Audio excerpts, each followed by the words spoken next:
Welcome to Movie World, the place where we only talk movies. I'm Andy Signor, and I'm excited to introduce a new segment I'll be doing on this channel. I hope you guys enjoy it.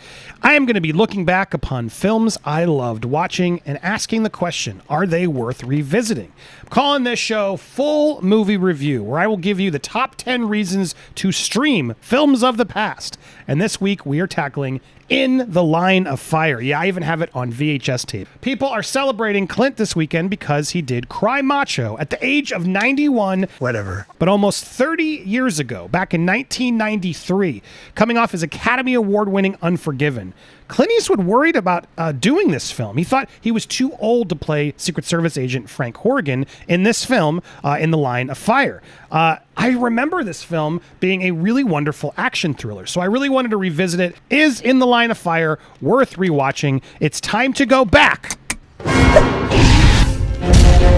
to the movies. All right, let's break it down. This film, at the time of taping, In the Line of Fire, is currently available on Netflix, so no, you don't have to bust out the VHS tape.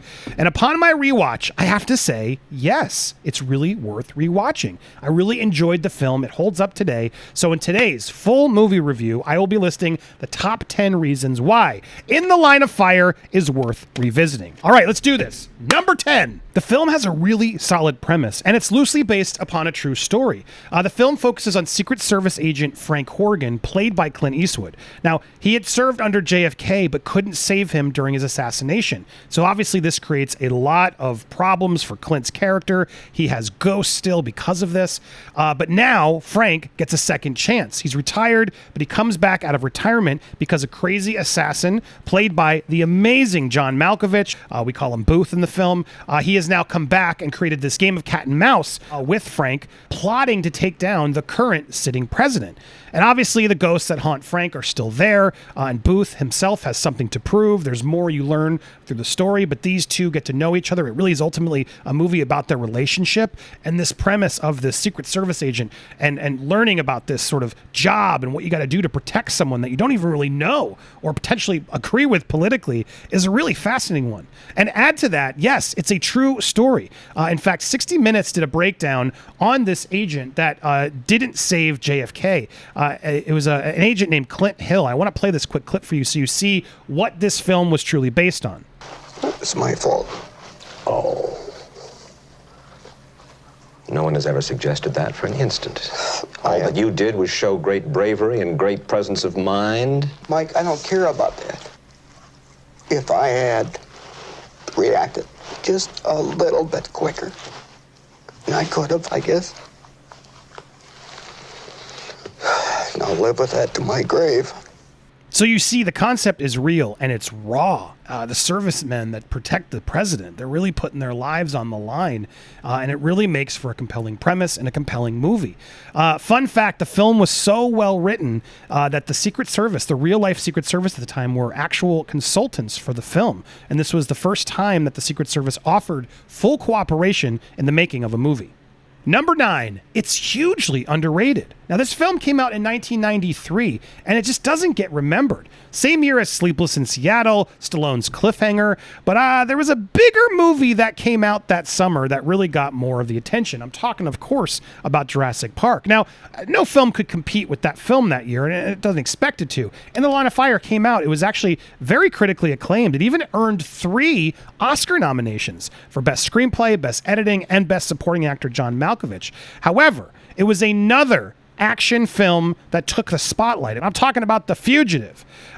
This was a huge smash, The Fugitive. It came out 1 month later after In the Line of Fire, and it took all of its action thunder. It was a massive hit, The Fugitive. And it was one of the only few action films, especially at that time when they only picked 5 movies, to actually get nominated for Best Picture. And look, The Fugitive is fantastic. I love The Fugitive. I'm not here to knock The Fugitive. Tommy Lee Jones, great in the role. But there's just something about John Malkovich in this role. The film, his performance, I think a lot of it just got overshadowed. We forgot about it. It had too much attention with the Jurassic Parks, The Fugitives. In the Line of Fire deserves a lot more acclaim than it got. And I highly encourage you revisit this film because not a lot of people talk about it. Number 8, because this is the last film that Clint Eastwood starred in that he didn't also direct himself. He had just come off of Unforgiven, which Eastwood actually won 2 Oscars for Best Picture, Best Director. Gene Hackman got Best Actor. But this film was huge for him. The return to the Western. He got so much acclaim from this film, even though he had directed numerous films before Unforgiven. This movie put him on the map. So while Unforgiven truly cemented his future as an acclaimed director, it's really cool to watch him make a film with another director. In the Line of Fire is directed by Wolfgang Petersen, who is a director I love. He has made some amazing films, from Das Boot, Enemy Mine. I'm going to have to revisit that film on here sometime. Outbreak, which recently got discovered due to current situations. Air Force One, but then go back even deeper. Troy, and my gosh, The Neverending Story. He is a great director. He's made some classic films, and it's really interesting to see the choices that Wolfgang Petersen makes that I don't think Clint Eastwood would have made. When you watch the films, there's a simplicity to Eastwood's directing these days, a much like slower, natural sort of take. This film definitely has a little bit more action, but it also has, how do I say it, just funnier. It has a funner, it's still serious, but it has some fun to it that I don't always see in Eastwood's films. It's just really nice to watch and compare and go back seeing Eastwood under another director's eye. And you get to do that with In the Line of Fire. Number 7, because it features some of the first de-aging technology in films that is so prominently used today. In the film, there's a scene where he is digitally altered into footage of John F. Kennedy. And apparently they used footage of Eastwood playing Dirty Harry Callahan and spliced them together, Forrest Gump style, before Forrest Gump did it. This was a year before. And here it is, the shot in its glory. It's kind of fun to watch the old technology done back then, because the effects in this scene cost them $4 million to drop Clint Eastwood's face into this real-life footage. Not only of this scene, but there's some footage of him with George Bush and Bill Clinton, etc. But it's kind of fun to go back and revisit how this de-aging started in a film like this. Number 6, relive the old 90s way of masculine flirting. Secretaries get prettier and prettier around here. And the field agents get older and older. Lily's an agent, Frank. I know that. I just wanted to see if she had a sense of humor. Oh. Stuff that would never fly today. The film tackles Eastwood's old ways, I guess is a way we could call it, of adjusting to the new ways of females being Secret Service agents, which is a real thing, guys. It was even then. Rewatching the film in today's woke lens, I could see some audiences being annoyed. Agent Raines, you do look devastating tonight. Thank you. Good enough to eat, I might add. If you'll pardon the expression.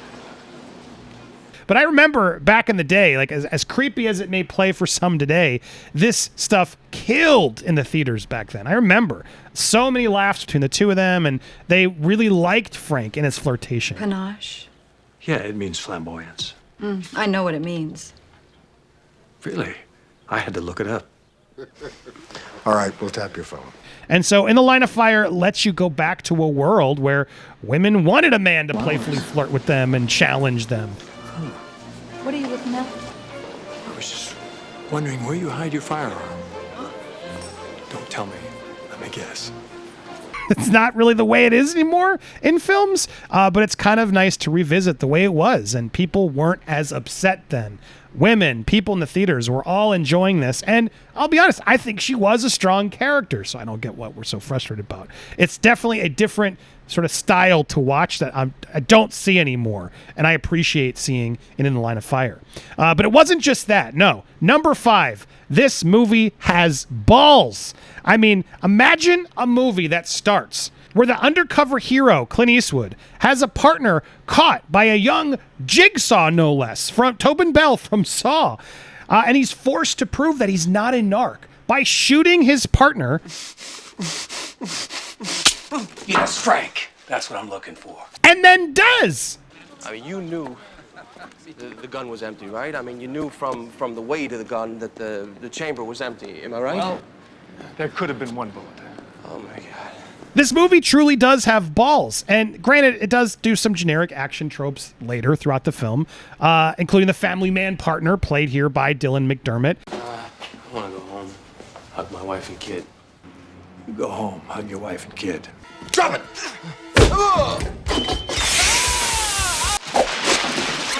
come on, let's go get an omelet. You like omelets, Frank? I'm resigning tomorrow, Frank. Look, I need you, Al. We can get this I guy. can't do it. But what they do to him, without spoilering, is truly ballsy. Overall, I still really enjoyed how often this film took risks. Number 4, it's funny. Eastwood is pretty much playing Eastwood in this movie, no doubt, but it's hard to remember how funny Eastwood can be. He sometimes gets a one-liner out in his recent films too, but this film really isn't afraid to go for laughs, and some fantastic one-liners. There's a scene where Frank and Lily finally are getting it on, and each have to remove all their Secret Service gear. It's almost Naked Gun-esque in a way, the level of silly realism that they're doing and the amount of things coming down. But then when they have to end things quicker than expected, they give us this hilarious kicker. Damn. I gotta put all that shit back on. God damn it. Again, a line that killed in the theaters and still plays well today. It's a tense thriller that, like so many other great 90s action films, isn't afraid to break the tension with a laugh. Number 3, it's not edited to death. The film is a refreshing watch because it doesn't need 100 cuts to do an action scene.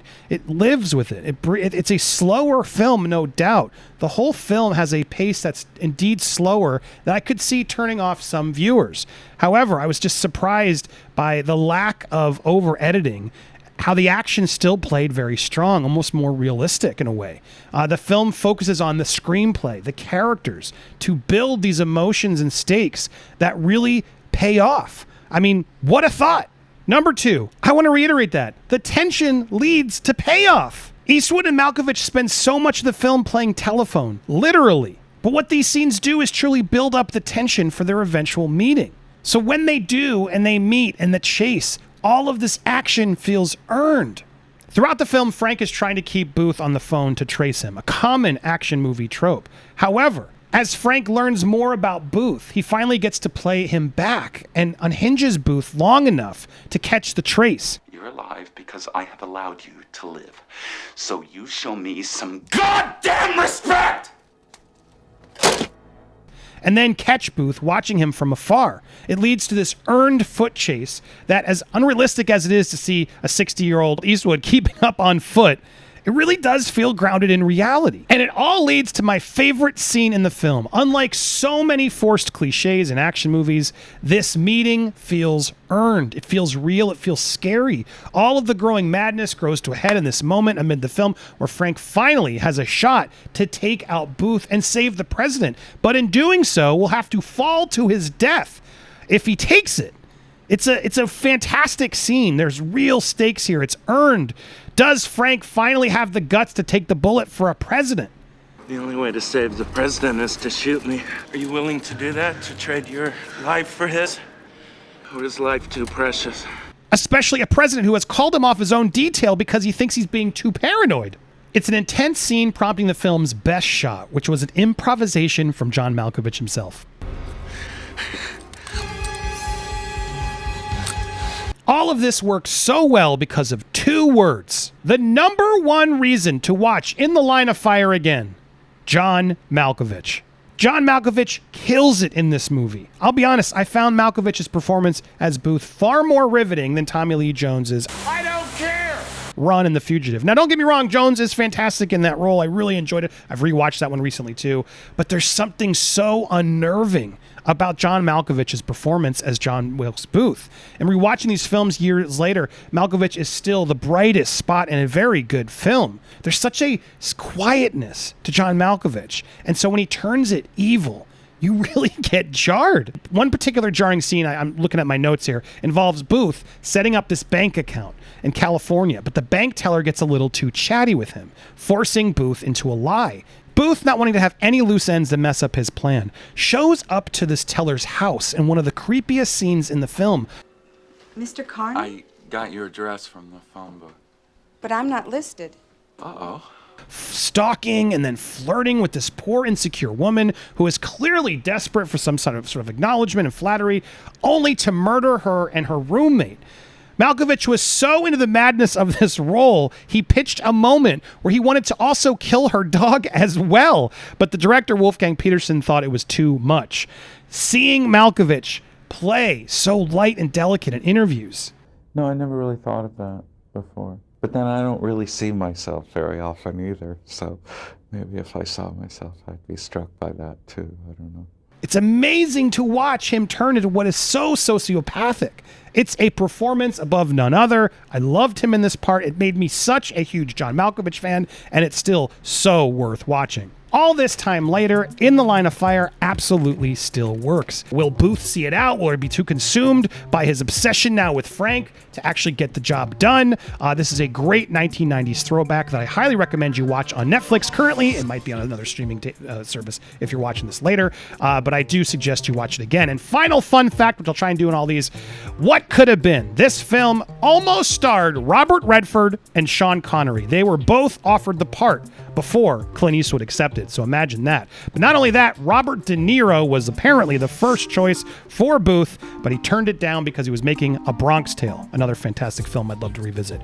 What do you think of all that? Did you like In the Line of Fire? Are you going to go watch In the Line of Fire? Tell me down in the comments below. If you haven't already, hit that subscribe button. Please do. Lots more full movie reviews coming to you. So smash the like button and make a suggestion down below. What other 90s flick do you want me to revisit and see if it's worth rewatching? I will give you my top 10 reasons to stream that film again or not in a future episode. Thank you guys so much for watching. Stay tuned for more here on Movie World.